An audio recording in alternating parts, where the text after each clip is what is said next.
हरे कृष्णा। फिर क्या हुआ मालूम है? भर्तृहरि महाराज जी की घटना में उधर विक्रमादित्य महाराज कुछ बोले नहीं और भर्तृहरि ने उनको राज्य बहिष्कार का आदेश दे दिए। विक्रमादित्य चुपचाप वे राज्य छोड़कर वो चले जाते हैं। वो जो पत्नी थी भर्तृहरि महाराज की, वो सोची वो जंग जीत गई, क्योंकि उसका तो स्वभाव भी उसी प्रकार से है, मिथ्या का प्रयोग करना और सभी लोगों को फंसाना, इस प्रकार के लोग होते हैं। तो कुछ दिन बीता इस प्रकार से। हालांकि कई सारे भक्तों ने बता रहे थे कि भर्तृहरि महाराज जी को और थोड़ा ज़्यादा इंक्वायरी करना चाहिए था। अगर वो जानते थे विषय है तो फिर उनके बातों को कैसे विश्वास किए।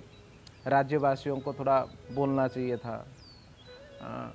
या कुछ लोग कह रहे थे, कुछ भक्त का कहना है कि विक्रमादित्य जो है उनको सच बताना चाहिए था। और कुछ भक्तों का मानना है कि नहीं, उन्होंने अपना कार्य ठीक किए हैं, उन्होंने सत्य को बताए नहीं, क्योंकि सत्य जो है ना वो छुपता नहीं है, समय आने पर जो है ना वो प्रकट होता ही है। कितना दिन कौन उसको छुपा के रखेगा, हो सकता है विलम्ब होता है उसमें।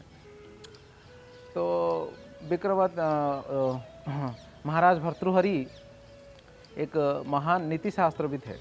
मैंने आपको कल बताया था कि उन्होंने दो ऐसे चीज़ें लिखे थे कि वैराग्य श्रृंगार शतकम और वैराग्य शतकम। एक और चीज़ भी उन्होंने लिखा था, उनको नीति शतकम कहते हैं। तो मतलब नीति शतकम के 100 श्लोक, वैराग्य शतकम के 100 श्लोक और श्रृंगार शतकम के 100 श्लोक, ऐसे 300 श्लोकों का उन्होंने रचना किया था। आज भी आप इंटरनेट में उपलब्ध है, आप उसको देख सकते हैं। तो नीति शास्त्रों को जानने वाले में से बहुत ही मतलब अच्छे थे वह भर्तृहरि महाराज। एक दिन की घटना है, भर्तृहरि महाराज के राज्य में एक संत रहते थे, बहुत अच्छे संत हैं और साधक है। तो उनकी साधना से प्रसन्न होकर एक देवता उनको एक फल प्रदान करते हैं, और वो फल का महिमा ऐसा है कि वो फल को खाने से व्यक्ति कभी भी वृद्ध नहीं होगा और बहुत ही सुंदर और जवान रहेगा और स्वस्थ रहेगा। जो है ना वो जो मृत्यु तक जो है ना वो बूढ़ा नहीं होगा और बहुत दिन तक जो है ना वो जीवित रह सकता है। तो इस प्रकार का फल जो है एक संत को मिला। संत सोचने लगे कि ये संसार जो है नश्वर है और वैसे भी एक सभ्य व्यक्ति को संसार में ये इस जगत में रहने लायक नहीं है। भक्ति सिद्धांत महाराज भी ऐसे कहा करते थे कि एक संत हमेशा चाहता है कि कैसे अपना साधन और भजन जो है बहुत सुंदर तरीके से करके और तुरंत ही इस प्रकार के ये जो कलहपूर्ण जो ये समाज है, ये जगत है, उसको त्याग कर वो शाश्वत जगत को जाना हमेशा चाहता है। संत सोचा कि मैं क्या काम करूँ, मैं तो साधन भजन कर रहा हूँ और वही साधन भजन करूँगा। ऐसा ना हो कि सब जवानी और सुंदरता आने से कहीं साधन भजन में कमी ना हो जाए, भगवान के मति जो है ना वो डाइवर्ट ना हो जाए। किसको देना चाहिए इसका योग्य पात्र? उन्होंने सोचा कि राजा सही व्यक्ति है, क्योंकि भर्तृहरि महाराज जी का बहुत ज़्यादा फेमस थे और सभी प्रजा उनके ऊपर प्रसन्न थे। तो भर्तृहरि महाराज जी को देते हैं। तो भर्तृहरि महाराज क्या करेंगे, अगर जवान रहेंगे और हृष्टपुष्ट रहेंगे और ज़्यादा दिन तक बहुत अच्छा प्रजा पालन करेंगे तो ये देश के हित के लिए होगा, प्रजा के हित के लिए। अगर एक साथ इतने सारे लोग हित होंगे, देखो साधु का विचार कैसा है ना, थोड़ा सा भी लोभ नहीं था उस चीज़ के प्रति। और उन्होंने जाके राज्यसभा में भर्तृहरि महाराज जी को ये घटना के बारे में बताएं। भर्तृहरि महाराज बहुत प्रसन्न होते हैं और उनको वो फल दे देते हैं कि आप इसको स्वीकार करिए। महाराज भर्तृहरि उसको ले लेते हैं, राजा स्वीकार कर लेते हैं राज्यसभा में सबके सामने, और संत वापस आ जाते हैं। महाराज सोचते हैं कि मैं जवान बन के सुंदर बन के क्या करूँगा, वैसे भी तो मैं हूँ ही, मगर ये जो मेरी वाइफ है, मैं जिससे बहुत आसक्त हूँ, बहुत प्रेम करता हूँ, वो वैसे भी बाहर रहा करती थी, पता नहीं कितने प्रकार के उसके ये था, तो वो जल्दी शायद बूढ़ी हो जाएगी, उसको मैं खिला देता हूँ ताकि वो जवान रहेगी, सुंदर और रहेगी, तो मैं भोग कर सकूँगा, जितना दिन चाहे उतना दिन भोग कर सकता हूँ। तो ये सोच के उन्होंने क्या किया, वो जो पत्नी है, छोटी पत्नी जो अभी शादी किया था जो है, वो उनको दे दिया, जो वेश्या थी पहले, मतलब पूर्व इसमें, तो उनको दिया। तो उसने ली फल को, तो उसने सोची कि मैं खाऊंगी, मैं हमेशा जवान रहूँगी, तो क्या होगा, मैं जिससे प्रेम करती हूँ, प्यार करती हूँ, वो बूढ़ा हो जाएगा। मैं चाहती हूँ कि एक्चुअली वो जवान रहे, सुंदर रहे, ऐसा करके। उसका ना जरिए संबंध जो है वो राज दरबार में एक घोड़सवार व्यक्ति था, मतलब जो घोड़ों का देख रेख कर रहा था, जो मुखिया था, हाँ, उसके साथ उसका संबंध थी, क्योंकि वो एकदम से हट्टा-कट्टा जवान और सेना नायकों के मतलब जैसा व्यक्ति था। तो उसके साथ उसका संबंध था, किसका? ये रानी का। क्योंकि मैं पहले ही बताया था कि रानी जो है ना वो कभी भी एक पुरुष से संतुष्ट नहीं रहा करती थी, उसका पहले से स्वभाव है। भले ही राजा से विवाह करके आ गए मगर वो राजा से भी उतना संतुष्ट नहीं थी।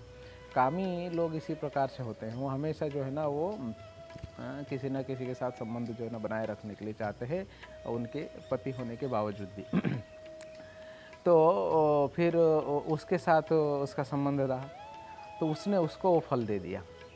तो वो जो घोड़ा वाला मतलब वो जो व्यक्ति है, मतलब उसने क्या किया, ये मैं खा के क्या करूँगा करके वो जिससे प्रेम करता था, क्योंकि वो रानी से इसलिए संबंध रखा था क्योंकि ये रानी है, अगर उसके मानेगा नहीं तो फिर पता नहीं वो क्या करेगी। तो वो तो दिखावटी था, रानी को पसंद था मगर उसको रानी नहीं पसंद थी, उसको कोई और पसंद थी। और उसने क्या किया, उसको वो फल लेकर दे दिया। वो सोचने लगी वो भी इस व्यक्ति से ज़्यादा प्रेम नहीं करती थी, इधर भी संबंध था और किसी और के साथ भी उसका संबंध था, उसने लेके वो फल उसको दे दिया। और इस प्रकार से ये फल जाते जाते जाते जाते फिर से एक वेश्या के पास गया, मतलब गणिका जो प्रोस्टिट्यूट है, तो उसके पास गया। तो मतलब वैसा इतना बड़ा वाली मतलब वेश्या नहीं थी, वो छोटी मोटी रही होगी। उसने सोची, वो उस बेचारी का मतलब इंटेंशन से ही था, उसने सोची कि मैंने पता नहीं कौन से जन्म में क्या पाप की थी जिसके वजह से ये वृत्ति मुझे अपनाना पड़ा, शरीर बेचने की वृत्ति अपनाना पड़ा। और कितने लोग इस शरीर को भोग करने के लिए आते हैं और ये पाप कार्य मुझे करना पड़ता है। और ये फल खाऊंगी और जवान रहूंगी, सुंदर रहूंगी, तो पता नहीं और कितना दिन तक मुझे ये कार्य करना पड़ेगा। और ये ऐसा जीवन जो हमेशा पापरत है, वो जीवन रख के क्या फ़ायदा। इसीलिए मैं इसका योग्य नहीं हूँ। हाँ, मुझे तो मजबूरन ये कार्य करना पड़ रहा है, और जवान रहूँगी, सुंदर रहूँगी तो और एक्चुअली इसी कार्य में लिप्त हो जाऊँगी। ये सोच के वो सोची कि किसको देना चाहिए, वो सोची कि अरे बहुत अच्छा संत है जिनका बहुत नाम है, ऐसे साधु संत लोगों को ये फल मिलना चाहिए, वो बेचारे भगवान की भक्ति भजन करेंगे, ज़्यादा दिन रहेंगे तो समाज का कुछ भला होगा। ये सोच के वो वेश्या स्नान वगैरह करके वो लेके प्रणाम करके उस महाराज जी को दी, संत को, जिस संत के पास ये फल आया था। संत उस फल को देखा और फल की महिमा वेश्या के मुख से सुन के आश्चर्य हो गया। बोला कोई बात नहीं। संत वो फल को ले लिए और सीधा राज दरबार में गए, और राज दरबार में जाके राजा को पूछते, महाराज मैंने आपको एक फल दिया था कि आपने उस फल को स्वीकार किया, खाए? महाराज आश्चर्य हो गए, सोच में पड़ गए, क्या जवाब देंगे राज दरबार में, सबके सामने क्या जवाब देंगे। तो ये सोच रहे थे, तभी सब लोग देख रहे थे राजा के, और तो उन्होंने विचार किया अभी क्या बोलूं क्या बोलूं। जस्ट राजा मुंह खोल ही रहे थे तो संत ने अपने इसमें से ये जो है वो फल निकाला, क्योंकि संत समझ गए थे कि अपने आप को बचाव करने के लिए राज दरबार में राजा को मिथ्या का प्रयोग करना पड़ेगा। अगर हाँ बोल दिया तो मिथ्या हो जाएगा, अगर राजा मिथ्या बोला तो उनको बहुत ही दंड मिल सकता है। हाँ, तो राजा को क्यों मैं ऐसा सिचुएशन क्यों क्रिएट करूँ कि राजा झूठ बोले। जो संत होते हैं, हाँ भक्त होते हैं, वो दूसरों के लिए मिथ्या बोलने की सिचुएशन भी क्रिएट नहीं करते हैं, ऐसा दयालु होते हैं। तो राजा को पाप करने नहीं दिए, मिथ्या बोलना भी एक पाप है, तो वो करने नहीं दिए। संत तुरंत जो है ना अपना फल निकाले, तो राजा आश्चर्य हो गए, पूछते क्षमा चाहता हूँ महाराज, आप कैसे इसको प्राप्त किए? मैं तो इसे मुझे मेरी पत्नी को दे दिया था। राजा तभी बोल दिए कि मैं मेरी पत्नी को दिया था, मैं नहीं खाया था। तो संत उसको दे दिए। फिर राजा को तो बात हजम नहीं हुई, वो अपनी पत्नी को बुलाया, पत्नी को पूछे तुम पत्नी को नहीं पूछे, एक्चुअली संत को पूछे कि आपको कहाँ से मिला महाराज, सीरियसली बताइए। महाराज बोलते मिला नहीं महाराज, बताइए, क्योंकि ये तो मेरे पत्नी को दिया था मैंने, ये आपके पास कैसे आया? तो संत बोलते हैं कि एक वेश्या ने मुझे ला कर दिया। तो फिर राजा के सभी लोगों ने मिलकर उसको पकड़ के लेके आए इंक्वायरी करने के लिए। उसको डरा धमका के पूछे तो उसने बोली कि मुझे तो मेरा कस्टमर ने दिया।